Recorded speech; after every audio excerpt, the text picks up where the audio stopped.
हर हर महादेव भक्तों, स्वागत है आपका आपके अपने चैनल पीसफुल सफर में। भक्तों, हमने अब तक श्री शिव महापुराण के 2 भागों की चर्चा कर चुके हैं। इसी के तीसरे भाग की चर्चा करेंगे। इसमें आज हम जानेंगे कि हमें भगवान शिव के कौन से रूप की आराधना करनी चाहिए। हमें उनके लिंग रूप की आराधना करनी चाहिए या फिर उनकी मूर्ति रूप की। तो चलिए, आज शिवलिंग का वास्तविक अर्थ क्या है? यह केवल पत्थर है या कुछ और है? सूत जी ने कहा, ऋषियों, यह प्रश्न मोक्ष का द्वार खोलने वाला है।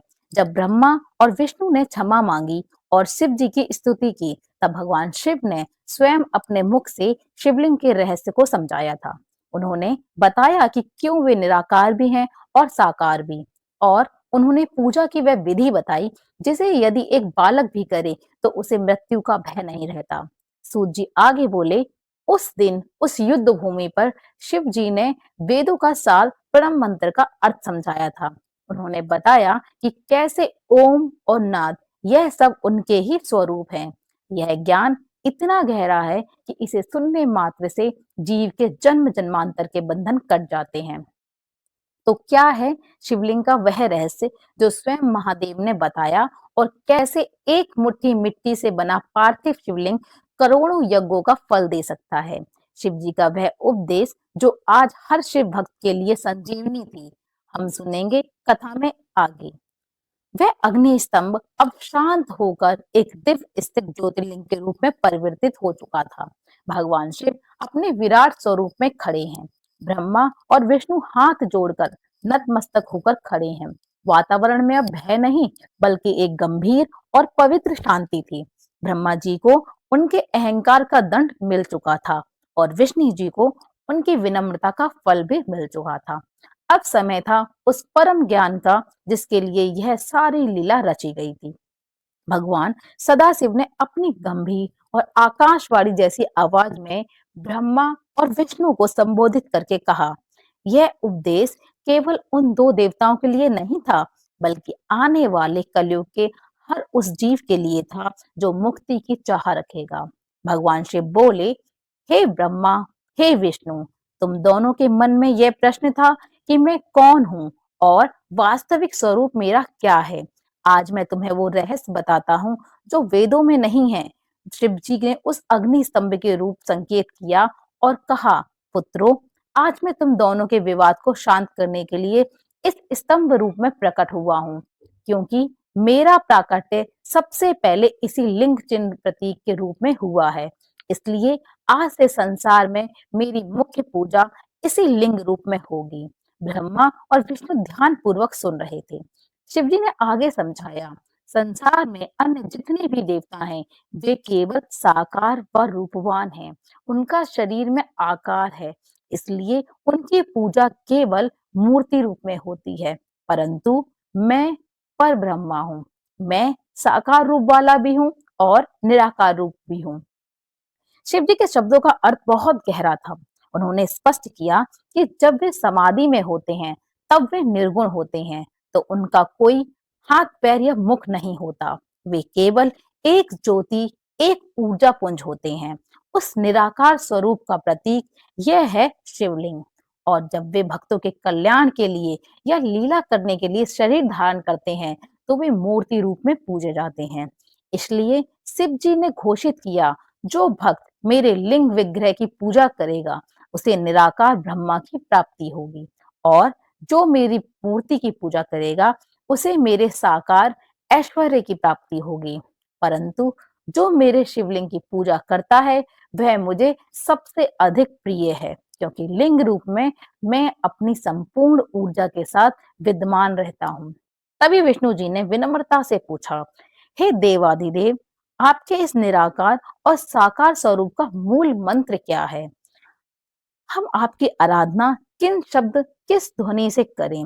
इस पर भगवान शिव ने एक और कहा इस पर भगवान शिव ने एक और महारहस्य का उद्घाटन किया। उन्होंने कहा, विष्णु, मेरा स्वरूप ओमकार है।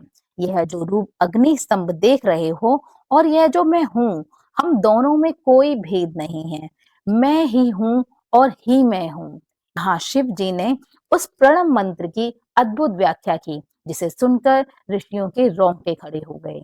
सूत जी ने नैमिषारण्य में ऋषियों को बताया कि कैसे शिव जी ने अम का रहस्य खोला। शिव जी बोले, जो सबसे पहला स्वर आ आकार है, वह सृष्टि का प्रतीक है, वह तुम हो, ब्रह्मा हो, वो ऋग्वेद है। जो दूसरा स्वर है उकार, वह स्थिति पालन का प्रतीक है, वह तुम हो विष्णु, जो यजुर्वेद है। और जो तीसरा स्वर है मकार, वो प्रलय संहार का प्रतीक है, वह मेरा रुद्र रूप है, वह सामदेव है। और अंत में शिव जी ने बताया कि इन तीनों के ऊपर जो बिंदु और नाद ध्वनि है, वह साक्षात सदाशिव, वह तुरीय अवस्था है, जहाँ ना सुख है ना दुख है, केवल परम आनंद है। इसलिए शिव जी ने आदेश दिया, जो भी मेरे पंचाक्षर मंत्र नमः शिवाय के साथ इसको जोड़कर नमः शिवाय षडाक्षर मंत्र का जाप करेगा, वह साक्षात मेरे हृदय में निवास करेगा। यह ज्ञान प्राप्त करके ब्रह्मा और विष्णु कृतार्थ हो गए। उन्होंने शिव जी से पूजा की विधि पूछी। प्रभु, साधारण मनुष्य जिनके पास धन नहीं होगा, जिनके पास वैदिक ज्ञान नहीं होगा, वे आपकी पूजा कैसे करेंगे? यह अग्नि स्तंभ तो दुर्लभ है। भगवान शिव ने जगत पर अपनी असीम करुणा बरसाते हुए कहा, मेरे प्रिय पुत्रों, मुझे प्रसन्न करने के लिए ना स्वर्ण चाहिए, ना महलों की आवश्यकता है। मैं तो भाव का भूखा हूँ। जो भक्त नदी के किनारे की या किसी पवित्र स्थान की मिट्टी ले आएगा और अपने हाथों से उस मिट्टी को आकार देके पार्थिव शिवलिंग, मिट्टी का शिवलिंग बनाएगा, मैं उसी क्षण उस मिट्टी में प्राणवान होकर प्रतिष्ठित हो जाऊंगा। पार्थिव शिवलिंग, यह शब्द ऋषियों के कानों में अमृत की तरह घुला। सूत जी ने ऋषियों को समझाया कि शिव जी ने उस दिन स्पष्ट कर दिया था कि चाहे रत्न का शिवलिंग हो, सोने का हो या पार्थ का हो, इन सब में पार्थिव शिवलिंग, मिट्टी का शिवलिंग सर्वश्रेष्ठ है, क्योंकि यह भक्त के स्वयं के श्रम और प्रेम से बनता है।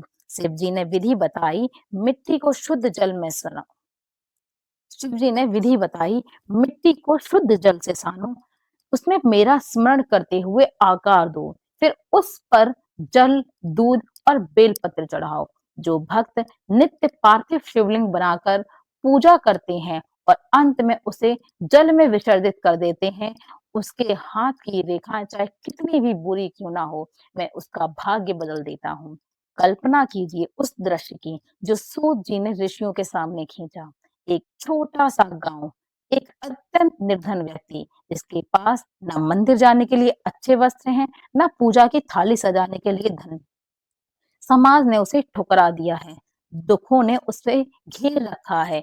वह व्यक्ति आंखों में आंसू लिए गांव के बाहर बहती हुई नदी के किनारे जाता है, और कोई आडंबर नहीं है, कोई पुजारी नहीं है, कोई मंत्रों का शोर नहीं है। वह झुकता है और नदी के किनारे की गीली मिट्टी को अपने कांपते हाथों से उठाता है। मिट्टी, वही मिट्टी जिसे लोग पैरों तले रौंदते हैं, उस पर मिट्टी को अपने हाथों से सहलाता है। उसके आंसुओं की दो बूंदें उस मिट्टी में मिल जाती हैं। वह धीरे धीरे बड़े प्यार से उस मिट्टी को एक शिवलिंग का आकार देता है। ना वह सुंदर है, ना वो सुडौल है, वह टेढ़ा मेढ़ा है, लेकिन उसे बनाने वाले के हाथों में जो कंपन है, वो प्रेम का है। जैसे ही वह उस मिट्टी के शिवलिंग पर नदी का एक लोटा जल चढ़ाता है और टूटे हुए शब्दों में कहता है, हे शिव, मैं अज्ञानी हूँ, मेरे पास कुछ नहीं है, बस यह मिट्टी और मेरे आंसू स्वीकार करो। उसी क्षण, ठीक उसी क्षण कैलाश पर्वत पर बैठे महाकाल की समाधि टूट जाती है। सोने चांदी के महलों में बैठकर होने वाले यज्ञों को छोड़कर त्रिलोकीनाथ उस नदी किनारे की गीली मिट्टी में आकर बैठ जाते हैं। क्यों? क्योंकि शिव भाव के भूखे होते हैं। सूत जी की आवाज भर गई। उन्होंने ऋषियों से कहा, मुनिवरों, उस मिट्टी के शिवलिंग में साक्षात शिव का हृदय धड़कता है। जब वह भक्त हर हर महादेव कहकर उस शिवलिंग को पूजता है, तो शिव उसे वह दे देते हैं जो इंद्र को भी नहीं नसीब होता है, परम शांति। यह है पार्थिव पूजा का जादू। ये है शिव की सरलता, जहाँ राजा और रंक का भेद मिट जाता है, जो झुककर मिट्टी उठा सकता है, सिर्फ उसी के हो जाते हैं। ऋषियों की आंखों में भक्ति के अश्रु थे। उन्हें ऐसा लग रहा था मानो उन्होंने अभी-अभी उस पार्थिव शिवलिंग का स्पर्श किया हो। लेकिन सूत जी रुके नहीं, उन्होंने कथा को आगे बढ़ाया क्योंकि ज्ञान का प्रवाह अभी शेष था। सूत जी ने कहा, ऋषियों, भगवान शिव के केवल विधि ही नहीं बताई गई, बल्कि उस पूजा का फल भी बताया जो मनुष्य जीवन भर या किसी विशेष मास जैसे सावन में पार्थिव शिवलिंग का निर्माण और पूजन करता है, उसे धर्म, अर्थ, काम और मोक्ष चारों पुरुषार्थ सहज ही प्राप्त हो जाते हैं। शिव जी ने ब्रह्मा और विष्णु को बताया कि कलयुग में जब लोग मानसिक रूप से अशांत होंगे, तब पार्थिव पूजा ही उन्हें डिप्रेशन, विषाद, भय और अकाल मृत्यु से बचाएगी। इसके बाद शिव जी ने वहां एक और महत्वपूर्ण घोषणा की। उन्होंने कहा, मेरी पूजा में 6 चीजें अनिवार्य होंगी। 1, भस्म पर राख। 2, रुद्राक्ष। तीसरी, बेलपत्र। चौथा, जल। और पांचवा, चंदन और अक्षत चावल। शिव जी के इनमें भी शिव जी ने जोर देकर कहा, जो भक्त अपने मस्तक पर त्रिपुंड भस्म की 3 रेखाएं धारण करेगा और गले में रुद्राक्ष पहनेगा, वो मुझे प्राणों से भी प्रिय होगा। ब्रह्मा जी के ब्रह्मा जी जो अभी अभी श्राप पाकर दुखी थे, उन्हें भी शिव जी ने सांत्वना दी। शिव जी ने कहा, ब्रह्मा, यद्यपि तुम्हारी पूजा नहीं होगी, लेकिन तुम यज्ञों के आचार्य रहोगे, और यह विधेश्वर संहिता जो इस संवाद को सुनेगा, उसे तुम्हारे लोक की नहीं बल्कि मेरे शिवलोक की प्राप्ति होगी। फिर शिव जी ने अपने अंतर्ध्यान होने से पहले ऋषियों और देवताओं को एक अंतिम चेतावनी और आशीर्वाद दिया। याद रखना, शिवलिंग केवल पत्थर या मिट्टी नहीं है, वो ब्रह्मांड की ऊर्जा का केंद्र है। उसकी परिक्रमा कभी पूरी नहीं करनी चाहिए। अर्ध परिक्रमा, क्योंकि उसका जो सोमसूत्र जल निकासी का मार्ग, उसे लांघना वर्जित है। वह ऊर्जा की धारा है। सूर्य जी ने बताया कि भगवान शिव का यह विराट रूप धीरे धीरे पुनः उसी छोटे से शिवलिंग में समाहित हो गया। ब्रह्मा और विष्णु ने उस प्रथम शिवलिंग की विधिवत पूजा की। वही इतिहास का पहला शिवरात्रि पर्व था। हे ऋषियों, सूत जी ने उत्साह से कहा, यदि यही कारण है कि आज भी हम शिवरात्रि मनाते हैं। यह वही रात थी जब निराकार ब्रह्मा ने साकार लिंग का रूप जन्म किया था। लेकिन अभी एक रहस्य खुलना बाकी है। ऋषियों ने सुना था कि भस्म और रुद्राक्ष शिव जी को बहुत प्रिय हैं, लेकिन यह दोनों आखिर आए कहाँ से? सूत जी ने कहा, शिव जी ने पूजा सामग्री में रुद्राक्ष का नाम सबसे ऊपर लिया। जानते हो क्यों? क्योंकि रुद्राक्ष कोई साधारण फल नहीं है, यह महादेव का दर्द, यह उनकी करुणा है जो ठोस बनकर पेड़ पर उगाई। शौनक जी ने आश्चर्य से पूछा,